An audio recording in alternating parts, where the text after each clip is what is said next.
What's up, yo, everyone? Carl Loyola again. Welcome to the Pageant Passion Podcast. Grounding Conversations. This is your ultimate podcast for all things pageantry. Siyempre pa si TikTok Pageant Guru, Carl Loyola. And I'm your TikTok Pageant Guru, TikTok Pageant Guru, TikTok Pageant Guru, Carl Loyola.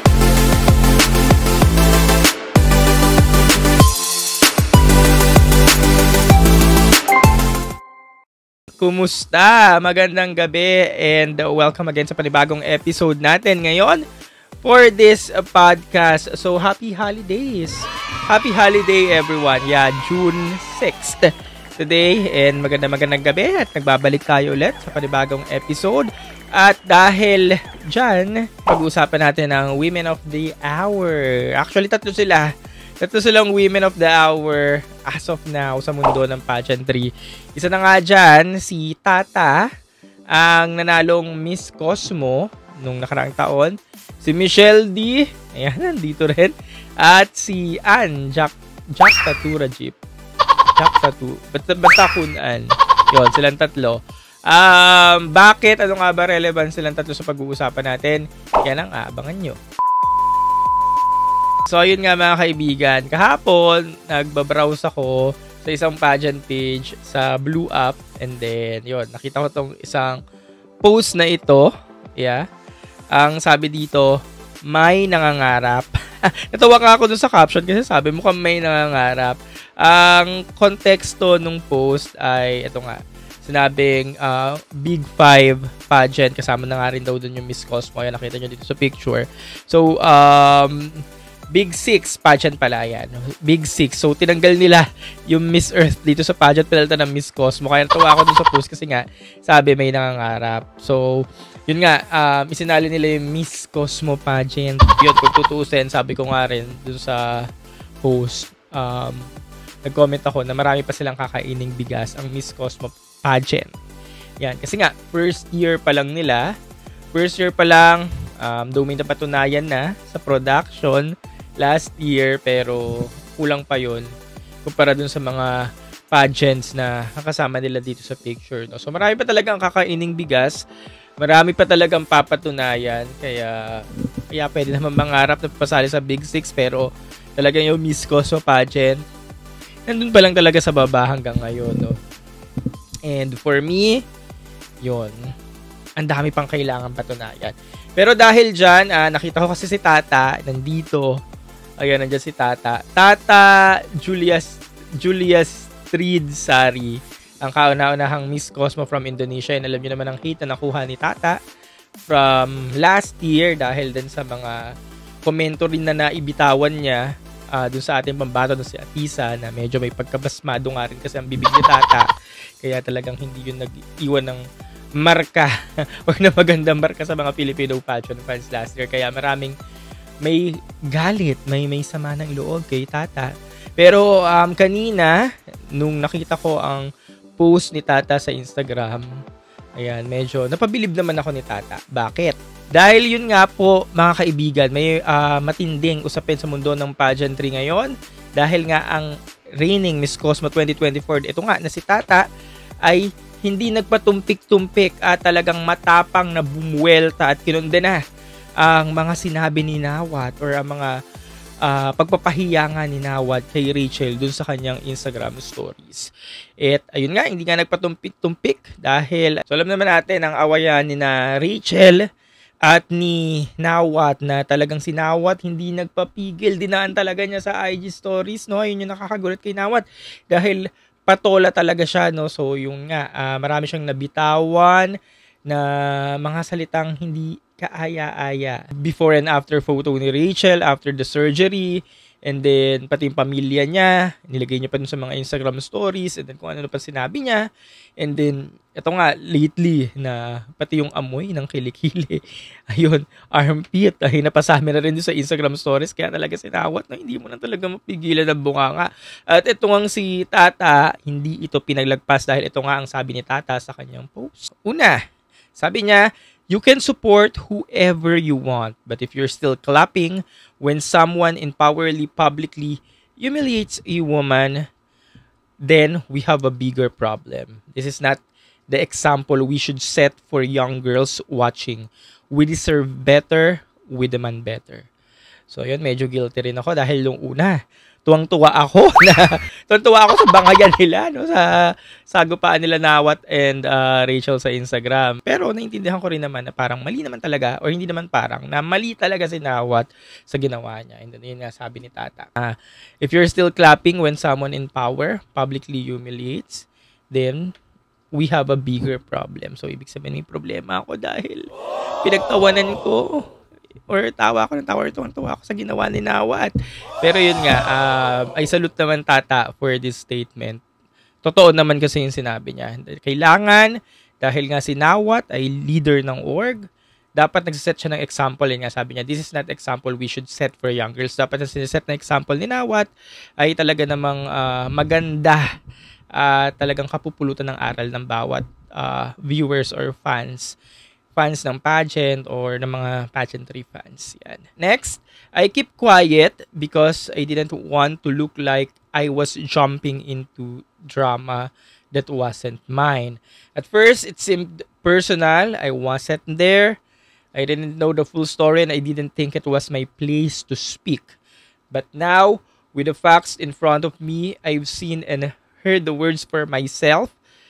The president of a major international organization, one that claims to advocate for ending violence, went on record to body shame and degrade a woman. He called her delusional. He mocked her body. He made cruel comments about how she smells. Ito na nga yung armpit. And sabi ko nga din sa dati kong post, nung araw na na-dethrone si Rachel, sabi ko nga, Nawat chose violence. And ito nga, pinili niya yung violence. And sabi ni Tata na dapat daw, dahil itong pageant ito nag-advocate for ending violence, pero si Nawat nakikipagbardagulan. Violence ang pinili niya. So, maling-mali talaga si Nawat doon, no? And then sabi niya pa, this is no longer about personal issues or whose side you're on. It's about a man in power publicly body-shaming a woman. It's about a leader, someone who claims to fight against violence, making degrading and objectifying comments about a woman's body. So, yun, naintindihan nyo naman. Yun, maling-mali nga kasi nga leader nga si Nawat. Si Nawat, kailangan siya talaga ang magandang ehemplo para sa lahat. Pero, ito siya, nakikipagbardagulo at pumapatol talaga. At ito pa, pageantry is supposed to be about giving women the chance to lead, to grow, to speak up, and to shine. We fought to prove that this industry is about more than beauty. It's about purpose, voice, and strength. But moments like this undo the work. It doesn't matter what side you're on. What matters is that we never stay silent when power is abused and women are disrespected. I agree.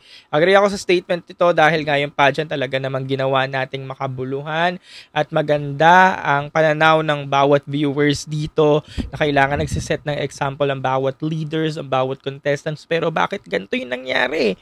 Bakit yung leader pa ng pageant na mismo na isa sa mga sinusubaybayan natin ay talagang bakit wali ang pinakita?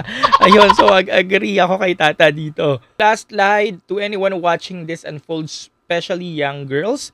Know this, you are more than your looks. You deserve respect. You have the right to take up space without being humiliated for it. We all do. Ayan, sabi ni Tata. So, yun yung last statement niya na talaga may pinaglalaban si Tata dito. At ang pahayag ni Tata ay nagugat sa mas malalim na talakayan tungkol sa professionalismo at kung paano dapat tratuhin ang mga kandidata sa mga ganitong patimpalak. So, hindi lang talaga ito tungkol sa ganda, kundi sa dignidad, respeto at halaga ng bawat babae sa entablado. So, yun yung sabi dun sa mga post ni Tata, which is talaga namang napabilib ako dahil talagang nag-stand up si Tata. Parang siya yung unang beauty queen or title holder internationally na nag-call out kay Nawat dahil talagang mali naman ang ginawa ni Nawat. Although tayo mga Pilipino, sabi ko nga rin sa mga previous posts ko, natutuwa dahil si CJ ang kinoronahan or ang first runner-up at sa kanya nga naiputong ang corona ni Rachel, and then yun nga, isa yun sa mga panalo natin. Nakuha natin ang first ever Golden Crown, pero sa kabilang banda, yun nga, malungkot tayo doon sa nangyari kay Rachel. Kaya nga sabi ko, half-hearted ako. At ito pang sa nakakalungkot yung ginawa na pang-humiliate nga or pambabastos ni Nawat kay Rachel na talagang dinaan niya sa social media. And ito nga si Tata, si Miss Cosmo last year na kahit hate natin siya dahil pasmado din ang bibig. Pero I salute Tata dahil isa siya sa mga international title holder kung hindi ako nagkakamali. Siya at ang kauna-unahan na nag-call out, na nagbigay ng post sa social media with regards sa ginawa ni Nawat. So yeah, saludo ako na dahil hindi siya natakot na talagang kinall out niya. Bahala ka dyan kung magalit ka sa akin o ano. Kung nasasabihin niyo basta call out kita. So yeah. At ito pa mga pageant fanesa, isa itong matinding paalala kung gaano kahalaga ang respeto at pagpapalakas ng ating mga kabaihan or yung tinatawag nga na women empowerment. Hindi lamang sa mundo ng pageantry kundi sa lahat ng industry. Kasi nga, hindi lang ito depends sa kay Rachel Gapta, yung ginawa ni Tata. Ito rin ay mensahe para nga sa malawakang pagbabago. So, panawagan na rin ni Tata. So, bilang mga public figures, anya, may malaking impluwensya ang mga leader sa pageantry. So, sinawat, dapat talagang umi-influence. Pero bakit ganon? So, kaya napakahalagang gamitin ito upang itaas or hindi pababae ng bawat dignity or dignidad ng mga babae sa mundo. So, dapat nga ginagawa natin, sineselebrate natin ang mga individuals, yung mga kababaihan, yung strength nila, yung talent, yung power, sineselebrate natin yon. Dapat hindi pinapababa. Hindi dapat ginagawang sentro ang pagpapahiya or pangungutya dahil ang tunay na empowerment ay nakaugat sa pagtanggap, kumpiyansa at pagkakilala sa halaga ng bawat isa. Lalo na higit pa sa pisikal na anyo. At nagbabasa nga ako ng mga comment section kanina and for me, I think mas malawak ang naging epekto ng kontrobersyang ito dahil muling nabuksan ang usapin tungkol sa professionalism at etiquette sa pageantry.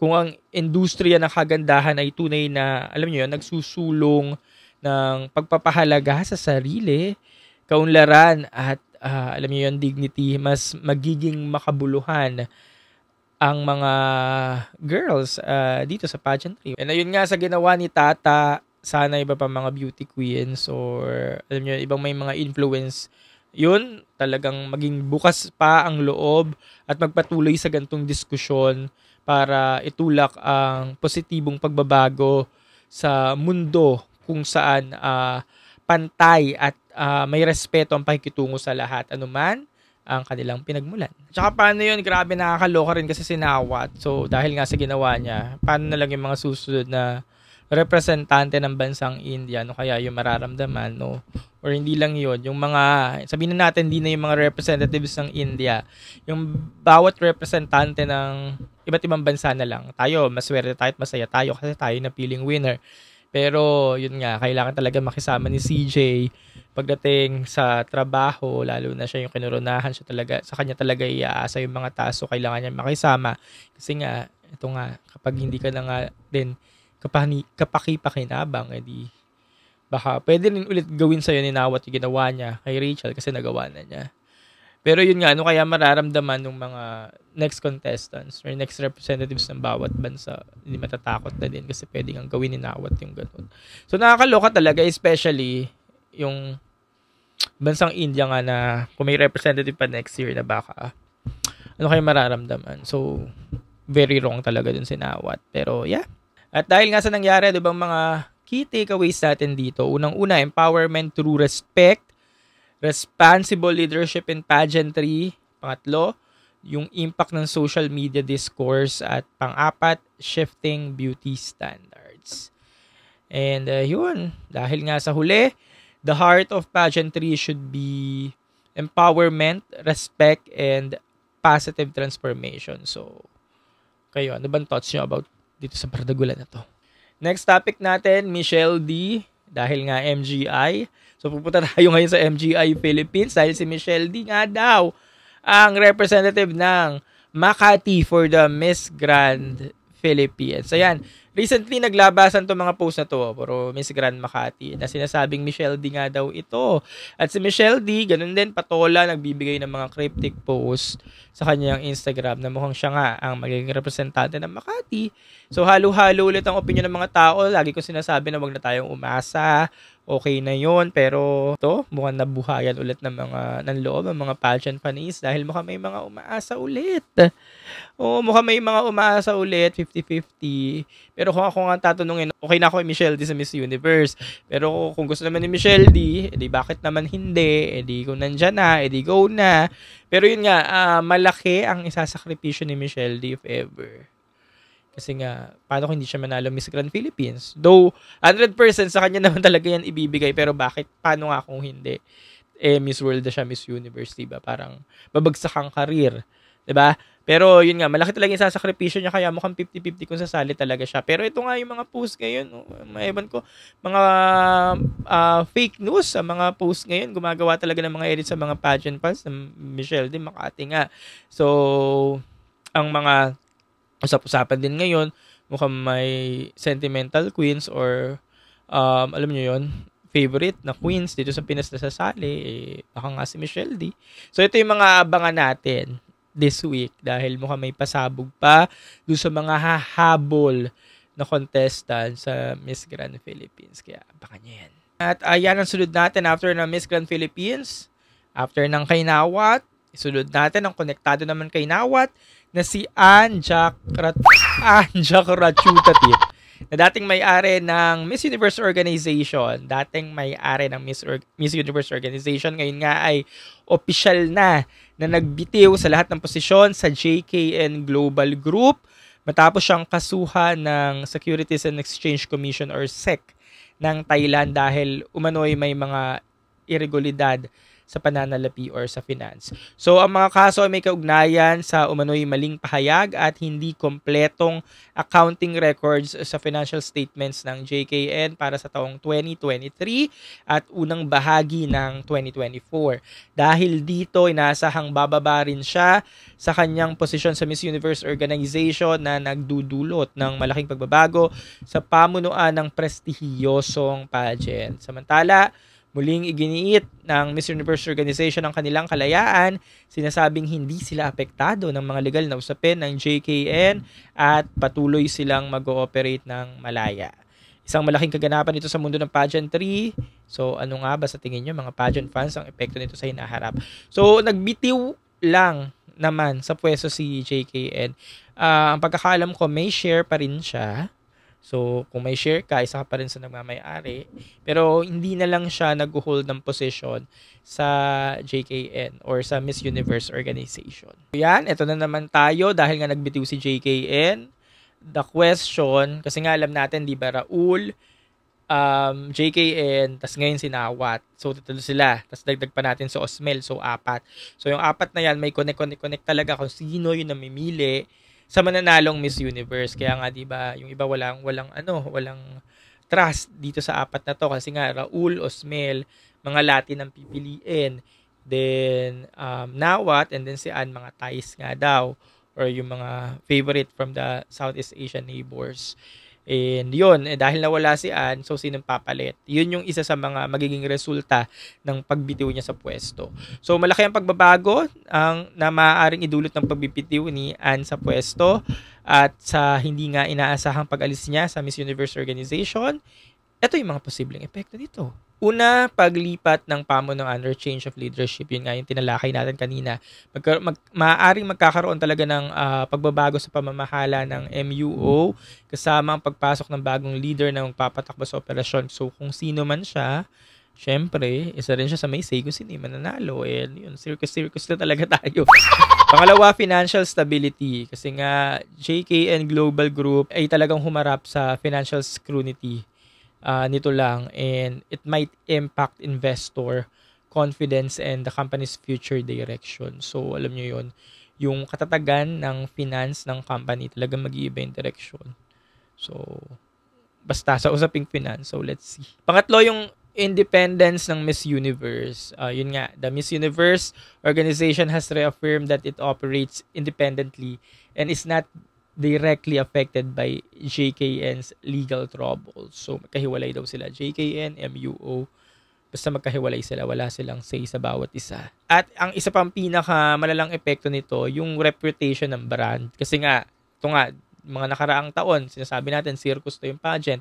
Lalo na ngayon sa nangyari, talagang circus-circo na talaga, na wala na talaga yung dating Miss Universe pageant na sinubaybayan natin noong mga bata pa tayo, noong mga Trump era, 90s, ganyan, 80s, na wala na talaga siya yung most prestigious na siya lang talaga.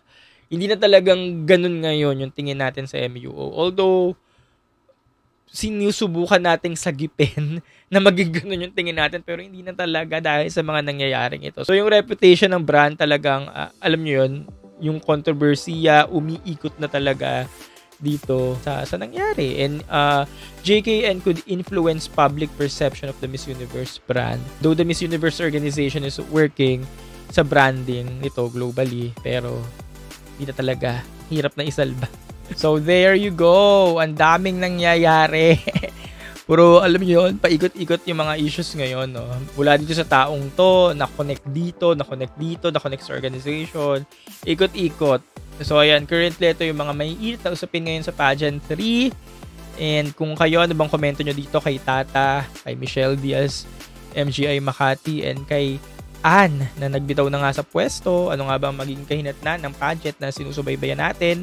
So, i-comment nyo lang dyan kung may mga thoughts kayo. Yun nga, alam nyo na sa lahat or sa gitna ng lahat ng mga ito, makikita natin kung paano maaaring ma-reshape ang industry at kung ano magiging direction nito in the future. Nakaka-excite abangan kung paano mag-a-adjust ang mga taong ito, ang mga pageant ito para sa ating mga viewers, vice versa. Pero at the same time, nakakalungkot din, nakakaba kasi ganito na nga ang nangyayari sa pageantry world, sa mundo ng pageantry, and bilang pageant fans, ang gulo-gulo. Ang gulo-gulo, bakit ganon? So yeah, again, maraming salamat sa lahat ng mga sumusubaybay ng mga episodes na ina-upload ko every other day, every 3 days dito sa Pageant Passion Podcast. Yun po, madalas pa rin naman ako naka-live dun sa kabilang app, sa Black app. Wala lang definite na time, and then dito madalas pa rin naman ang uploads ko. And yan, i-comment nyo lang yung mga comments dyan, shoutouts para ma-shoutout natin sa mga susunod na video. And sa mga hindi pa nakasubscribe, naka-like, i-like nyo na rin to, subscribe na rin kayo, at follow nyo na rin ako dito sa YouTube, sa TikTok, at sa Instagram na rin. Yan. My name again is Carl Loyola. Magkita-kita ulit tayo sa mga susunod na video. Ito muli ang Pageant Passion Podcast, Grounding Conversation. Hanggang sa muli, paalam. Siyempre pa si TikTok Pageant Guru Carl Loyola. And I'm your TikTok Pageant Guru, TikTok Pageant Guru Carl Loyola.